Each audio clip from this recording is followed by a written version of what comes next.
simplement un nationaliste, un leader nationaliste civique.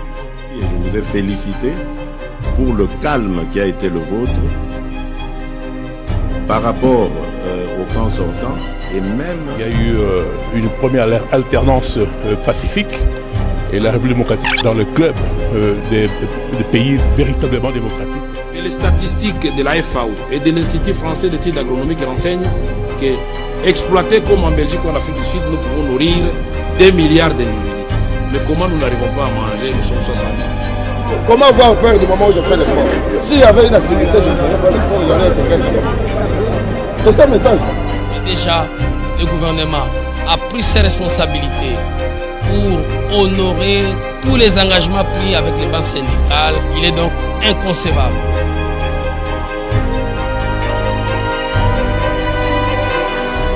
Très heureux de vous savoir nombreux ce soir. Bonsoir mesdames, bonsoir messieurs. Merci de votre confiance et fidélité à notre magazine d'information Vision Info. La maison Schengen change d'appellation et devient désormais le Centre européen de délivrance des visas. En tout cas, c'est ce qui ressort de la signature d'un contrat de réouverture de cette structure entre la République démocratique du Congo, représenté ce jour par François Béat, conseiller principal du président de la République en charge de la sécurité, et la Belgique par Philippe Branchon, chargé d'affaires de l'ambassade de la Belgique en République démocratique du Congo. Cette signature a eu lieu bien sûr aujourd'hui, vendredi 22 février 2019. Nous y reviendrons avec force de détail dans notre édition de demain. Et puis l'actualité, c'est aussi la présidence de la République où, vous le savez peut-être déjà, le président Félix Antoine Tshisekedi Tshilombo a fait aujourd'hui la déclaration de son patrimoine à la Cour constitutionnelle ce vendredi 22 février 2019, et cela conformément à la Constitution en vigueur. Parlons processus électoral dans ce magazine. Corneille Nangaa, président de la Commission électorale nationale indépendante, se trouve aujourd'hui au Nord Kivu, où il a affirmé la tenue du scrutin le 31 mars prochain à Beni, à Beniville, Butembo et Ayumbi. Voilà, je vous invite à suivre notre premier invité de ce soir. Il s'agit de José Ndundu Bolongué, président national du PDC, membre de Ensemble et du G7. Il a été élu député national et provincial. Il a préféré choisir, n'est-ce pas, l'Assemblée nationale en démissionnant, bien sûr, de la députation provinciale, où il était d'ailleurs président du bureau provisoire. Suivez José Ndundu au micro de Gloire Guy Tourné.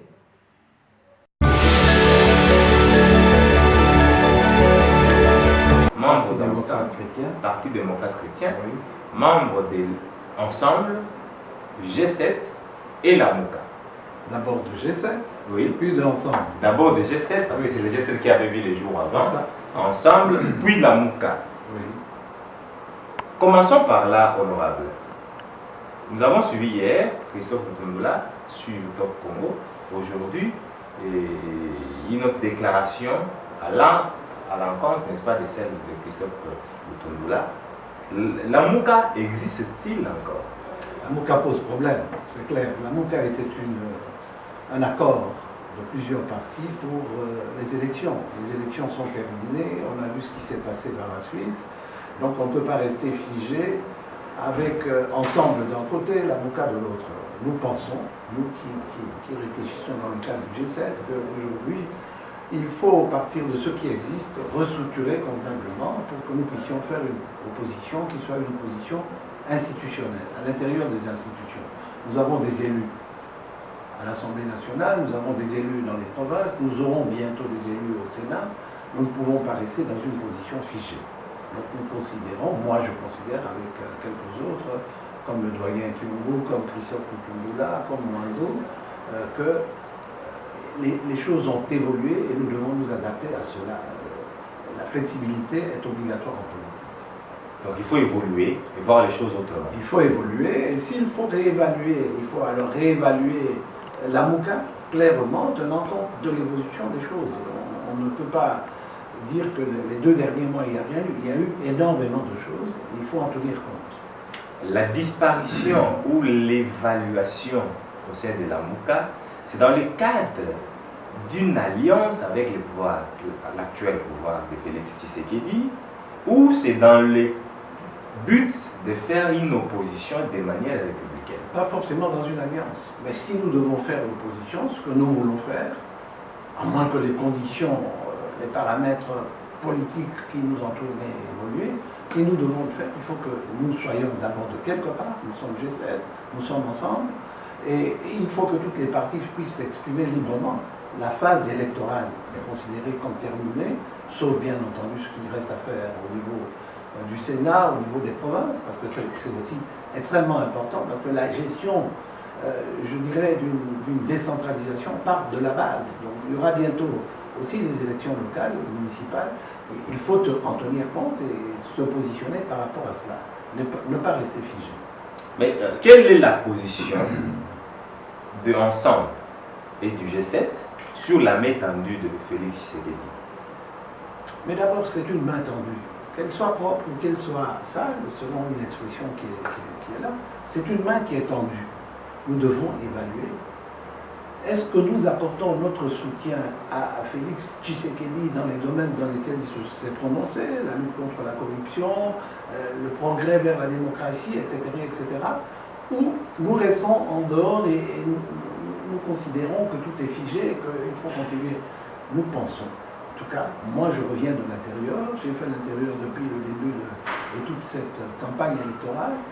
Les besoins aujourd'hui sont tellement énormes qu'il faut réfléchir par 2 fois pour dire qu'on ne s'engage pas dans un processus d'une cohabitation qui puisse permettre à notre population d'enfin bénéficier de paix, de démocratie, parce que finalement, le combat que nous avons mené, et je pense ici à Moïse Katumbi, le combat que nous avons mené avec des risques considérables, et quelquefois nous devions même nous déplacer de là où nous étions parce que nous étions suivis de toutes parts.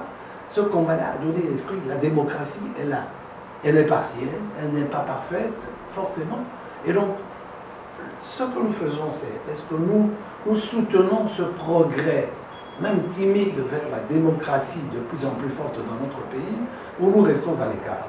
Nous pensons, les amis dont j'ai cité le nom ici tout à l'heure, nous pensons qu'il faut apporter notre soutien à un système évolutif. Nous pensons que le président Tshisekedi a besoin de notre soutien. Nous savons qu'il ne peut pas évoluer seul et qu'il a besoin de nous. Alors le choix que nous faisons, c'est de dire oui, avec des réserves, mais dans un cadre institutionnel, dans un cadre de respect mutuel, même si nous savons qu'on ne nous fera pas de cadeau. Nous devons nous inscrire dans ce processus de la manière dont je viens de parler.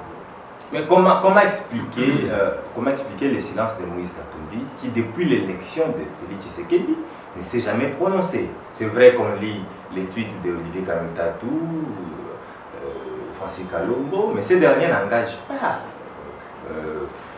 Moïse Katumbi, bien qu'ayant des fonctions.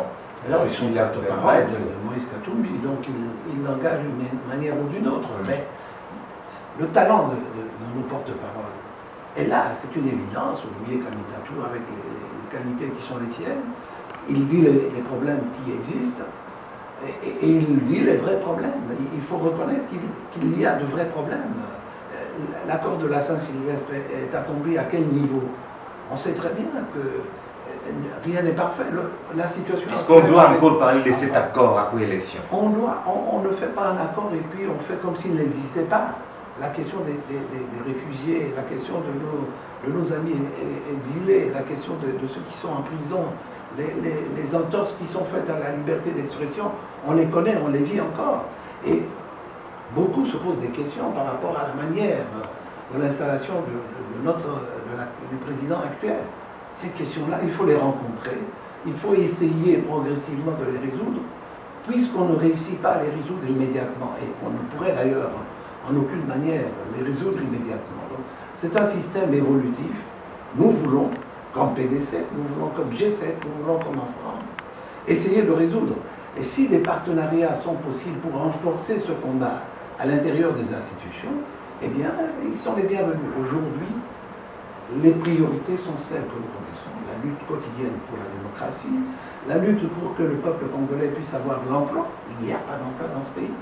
Presque l'offre d'emploi est quasi inexistante. Les questions sociales, d'éducation, le patrimoine, comment nous préservons le patrimoine. Aujourd'hui, la question forestière que je connais un peu, les solutions qui sont apportées sont d'un amateurisme qu'il faut totalement combattre, parce que nous ne pouvons pas aujourd'hui continuer à gérer nos ressources naturelles comme c'est fait. Mais tout ce combat-là, Tshisekedi s'y engage. Nous lui faisons, à mon avis, confiance par rapport à ce qu'il dit. Nous voulons le voir, la mise en action de ces réformes que nous attendons tous. Il faut d'abord saluer le courage du Fayulu. Et ce qui a été émouvant, c'est cette rencontre des deux, Fayulu et Tshisekedi, dans une église, où ils prient ensemble. C'est un grand témoignage. C'est de dire que voilà, les filles et les fils du Congo cherchent des solutions au problème de cet immense pays. Et les voix sont peut-être partagées, divisées, mais il faut espérer qu'on trouve des solutions pour que tout le monde puisse participer à la reconstruction de ce pays. Je connais Félix Tshisekedi, je n'imagine pas qu'il pense un seul instant que seul il peut résoudre les problèmes. De la même manière, Martin Fayulu. Donc, pour évoluer, pour avancer, il y a deux possibilités.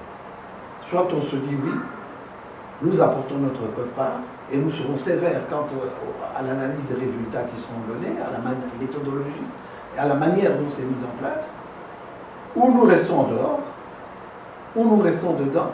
C'est le choix. Nous avons fait le choix de considérer qu'il faut aller de l'avant et espérer que notre soutien, notre concours pourra apporter quelque chose au développement de ce pays. Parce qu'il faut aller à l'intérieur pour voir dans la situation dans laquelle se trouve aujourd'hui le pays. Le pays est bloqué. Quand vous allez dans une salle de réunion, dans un meeting à l'intérieur, vous demandez ceux qui ont un emploi. L'emploi, c'est la subsistance quotidienne. C'est les enfants qui doivent aller à l'école. C'est les soins médicaux. Quand vous voyez le nombre de gens qui sont au chômage dans ce pays, c'est un problème majeur. Est-ce qu'on peut le résoudre seul, dans un système d'orgueil qui consiste à dire tout va bien, tout va pour le mieux, ou bien on peut le résoudre ensemble, avec des lois de respect mutuel? C'est la donne qui est là en face de nous aujourd'hui.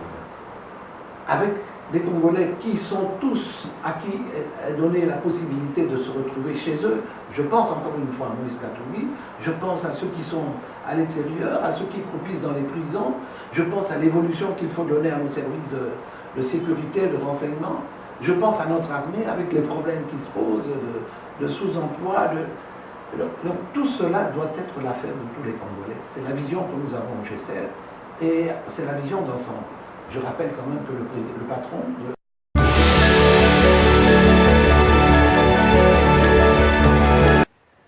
Voilà, et c'était donc José Nundu Bolongué qui était là au micro des Gloires du Doméné. Et alors en province, beaucoup plus particulièrement dans la province d'Iloa-Laba, où Richard Mouyej Manguez-Mans, gouverneur des provinces, est également candidat à sa propre succession. Il nous donne ici les raisons de sa nouvelle candidature. Richard Mouyej.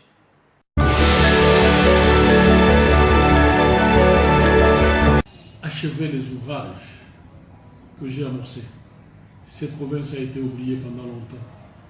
Et nous sommes surpris que ceux qui ont participé à cet oubli se décident d'être candidats aujourd'hui, alors qu'ils s'opposaient au découpage à l'époque.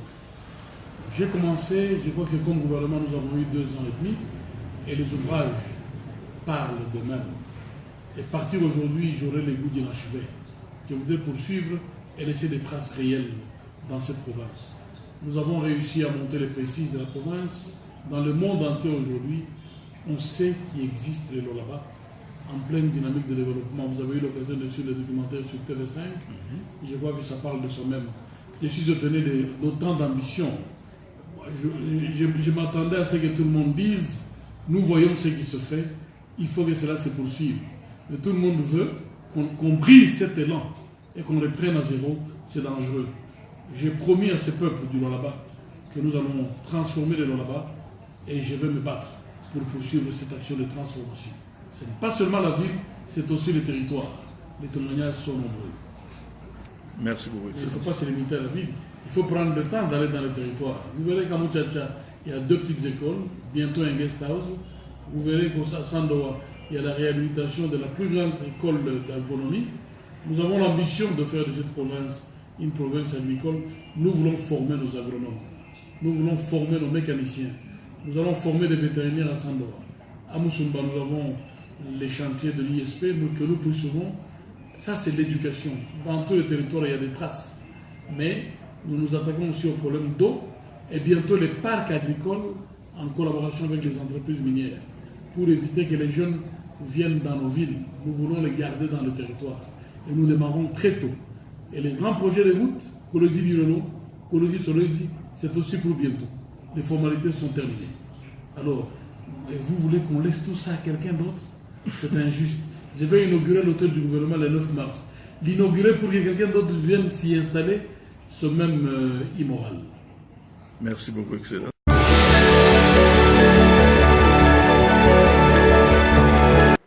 Voilà, vous le savez, la chaleur des démissions ou d'opter soit pour rester au gouvernement ou aller à l'Assemblée nationale. Vous comprenez que je parle des membres du gouvernement qui ont été élus à l'issue des législatives du 30 décembre 2018.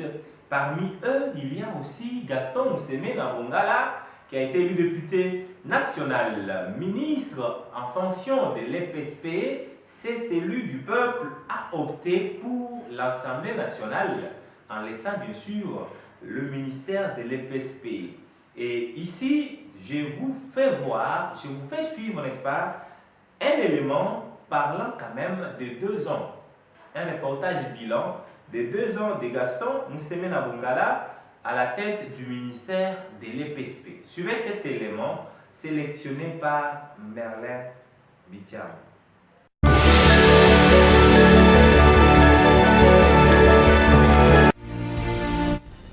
2 ans déjà à la tête du ministère de l'enseignement primaire, secondaire et professionnel, Gaston Mousemena Bongala a réussi à imprimer sa marque, sans trahir la nécessité de s'inscrire dans la continuité lorsqu'il est question de préserver les acquis positifs. Toute son action repose sur la stratégie sectorielle de l'éducation et de la formation 2016-2025. Un document qu'il a trouvé sur la table et qui s'est engagé à concrétiser ces 3 axes prioritaires, à savoir développer l'accès et assurer l'équité, améliorer la qualité des apprentissages ainsi que renforcer la gouvernance du système. En 2 ans, le patron de l'EPSP a réussi à bouger les lignes. En ce qui concerne l'accès et la rétention, il y a la construction de 10 salles de classe d'une capacité de 500 élèves à l'Institut de la Gombe 1, fruit de la coopération sino-congolaise, et la construction de 114 écoles primaires dans le cadre du projet APEP 2, résultat de la coopération agissante entre la France et la RDC. L'inauguration de l'EP8 Njili en est la parfaite illustration de ce partenariat. Toujours dans le même cadre, l'inauguration par le Premier ministre de l'ex-Athénée royal de Kolwezi, modernisé et rebaptisé Complexe scolaire Ewabora. Cérémonie haute en couleur organisée en présence du ministre de l'EPSP, Gaston Mousemena Bongala, et des autorités de la province du Lualaba. L'organisation de la campagne nationale de ratissage dénommée Back to School en collaboration avec l'UNICEF, qui a permis l'inscription de 51 352 enfants de plus de 8 ans et la distribution de 167 367 kits scolaires dans les provinces du Haut-Katanga, Lualaba, Kasaï central, Kasaï oriental, Nord et Sud Kivu. Sur le plan de la qualité, de nombreuses actions sont à mettre à l'actif du patron de l'EPSP. Il y a entre autres la généralisation de nouveaux programmes du domaine d'apprentissage des sciences pour le cycle terminal de l'éducation de base correspondant aux 2 années du secondaire général. Cette généralisation de nouveaux programmes concerne pour l'année scolaire 2018-2019 la 7e année du cycle terminal de l'éducation de base, c'est-à-dire la première secondaire. Une réforme prévue dans la loi cadre de l'enseignement national et élaborée dans le cadre du projet Éducation pour la qualité et la pertinence des enseignements au niveau secondaire et universitaire, PECPESU, financé par la Banque mondiale. L'amélioration de la qualité, c'est aussi cette vaste campagne de distribution de 18 000 kits scientifiques pour les écoles secondaires qui organisent des options scientifiques dans toutes les provinces de la République.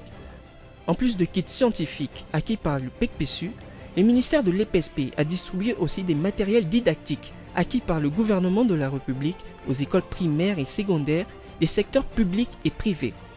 L'amélioration de la qualité de l'éducation passe aussi par l'utilisation des langues nationales dans l'enseignement primaire. Le goût de cette campagne de sensibilisation, qui s'est étendue sur l'ensemble de 48 provinces éducationnelles, a été donné par le ministre de l'EPSP en février 2018 à Tchéla dans le Congo central.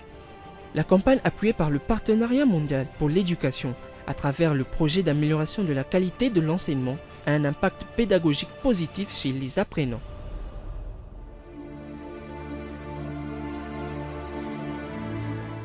Dans le cadre de l'enseignement technique et professionnel, les experts du ministère de l'EPSP, appuyés par le PECPESU, sont parvenus à moderniser les curricula des secteurs mines et industries extractives ainsi que des programmes du secteur agricole, en plus de la signature de la convention du partenariat entre le ministère en charge de l'éducation et les associations patronales.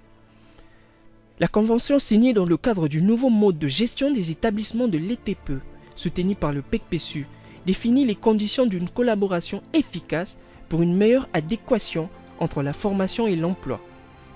L'enseignement technique et professionnel, c'est aussi l'élaboration de 18 plans de développement des établissements marqués par la signature du plan de développement, les LITA Mombele, entre le ministre de l'EPSP et le préfet de l'Institut technique agricole de Mombele. Objectif, contribuer à l'amélioration de l'accès et de la pertinence des apprentissages. Sur le plan de la gouvernance, il y a le passage de 30 à 40 provinces éducationnelles dans le cadre de la politique de décentralisation qui vise la gestion de proximité. Ces nouvelles provinces supposent de nouveaux défis en termes de gestion. C'est ainsi que le ministère de l'EPSP, à travers l'inspection générale, a organisé du 23 au 28 avril 2018 le 8e concours d'accès aux cours des inspecteurs dont les résultats ont été publiés en octobre dernier par le ministre Gaston Moussemina Bongala. 7350 lauréats ont été retenus sur plus de 10 000 candidats. Ces nouveaux inspecteurs qui devront passer une formation théorique et pratique viennent ainsi rajeunir le corps des inspecteurs et combler la carence constatée dans les provinces éducationnelles nouvellement créées. Cette cérémonie était aussi l'occasion pour le patron de l'EPSP de remettre symboliquement le diplôme d'État édition 2018 déjà imprimé, alors que ceux des éditions 2012, 2013, 2017 sont déjà disponibles au niveau des inspections provinciales.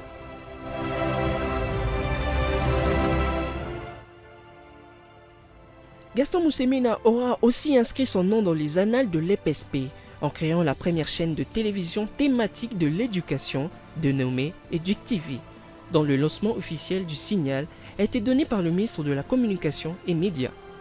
Objectif de cette chaîne, pilotée par des professionnels des médias rodés, assurer la visibilité des activités des ministères en charge de l'éducation et la diffusion des émissions à caractère pédagogique et éducatif.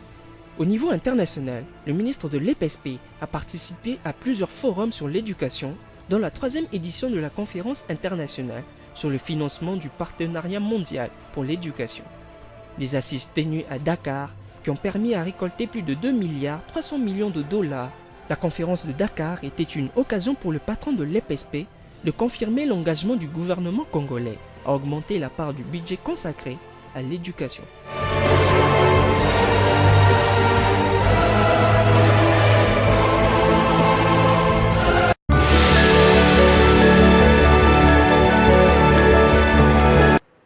De retour sur ce plateau, je vous laisse suivre notre deuxième et dernier invité. Il s'agit de Kabouya Augustin, secrétaire général adjoint de l'UDPS. Suivez.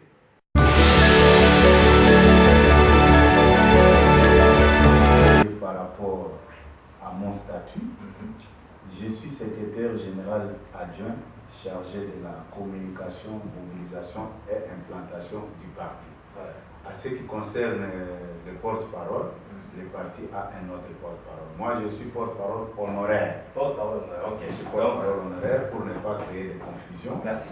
Je suis très à l'aise quand vous me présentez secrétaire général adjoint chargé de communication, mobilisation et implantation du parti. Merci beaucoup. Le chef de l'État a déclaré son patrimoine aujourd'hui. Déjà, hier, dans la presse, nous avons tous vu un document qui a circulé selon lequel le chef de l'État a restitué à la caisse de l'État les 163 000 $ qui lui restaient après sa tournée régionale. Dans quel cadre pouvez-vous placer cela?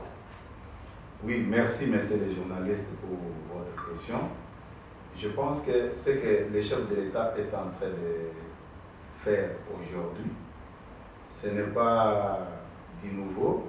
Le chef de l'État est en train de donner la leçon de morale aux responsables politiques que nous sommes. Vous savez très bien, avant la tenue des élections, certaines personnes passaient tout leur temps dans les médias pour l'insulter, les critiquer, qui n'a pas d'expérience, il n'a pas géré, il n'a jamais géré des histoires pareilles. Aujourd'hui, quelqu'un qui n'a jamais géré, comme certains voulaient le présenter à l'opinion, mais cet homme quand même a eu la bonne volonté de restituer dans les trésors publics ce qu'il avait touché comme frais d'émission. C'est un grand signe à ce qui concerne la bonne gouvernance. Au jour d'aujourd'hui, le chef de l'État est en train de montrer que l'IDPS, c'est une grande école de l'excellence et de la bonne gouvernance. C'est ce que je peux vous dire, en attendant que vous puissiez me poser d'autres questions. Mais ces gestes doivent interpeller plusieurs personnes. Ceux qui ont eu à gérer, ceux qui ont eu à avoir des diplômes de gestion de la chose publique, et ils n'ont jamais posé cet acte, et lui quand même a posé cet acte. Et j'étais un peu surpris de lire dans les réseaux sociaux par nos amis bien identifiés qui se cachent derrière le nom d'une dame qui posait la question de savoir combien il avait reçu. Non, les frais d'émission, c'est quelque chose qu'on met à la disposition d'un compatriote qui va accomplir la mission quelque part. Et c'est un acte de bonne volonté qu'il a posé, puisqu'il n'y a aucune disposition dans la Constitution qui exige à tout fils du pays, quand il va en mission, de retourner avec ce qu'il a eu comme frais de mission. Mais il a prêché par un exemple que tout un chacun doit suivre, puisque quand on sort l'argent de l'État pour mettre à votre disposition, quand vous terminez votre mission, il y a quelque chose qui reste, comme on dit, les reliquats, vous êtes obligé de retourner ça dans la caisse de l'État. C'est très important. Mais fort malheureusement, les gens de mauvaise foi, qui n'ont jamais soutenu son Excellence Félix Tshisekedi, ils veulent maintenant changer la version pour poser d'autres questions que même les enfants de maternelle ne peuvent en aucun cas poser. Je pense que l'acte posé par le président de la République, c'est un acte de sagesse qui interpelle tout le monde, qu'aujourd'hui, vous ne pouvez pas prétendre.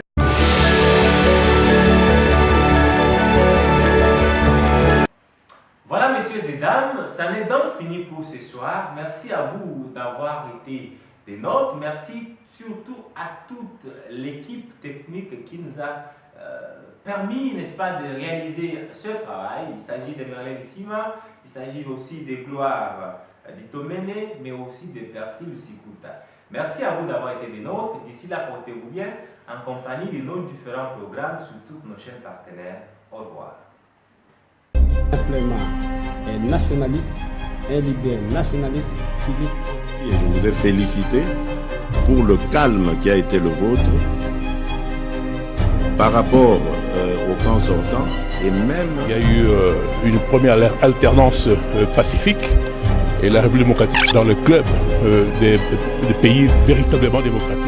Et les statistiques de la FAO et de l'Institut français d'études agronomiques renseignent que, exploités comme en Belgique ou en Afrique du Sud, nous pouvons nourrir 2 milliards d'individus.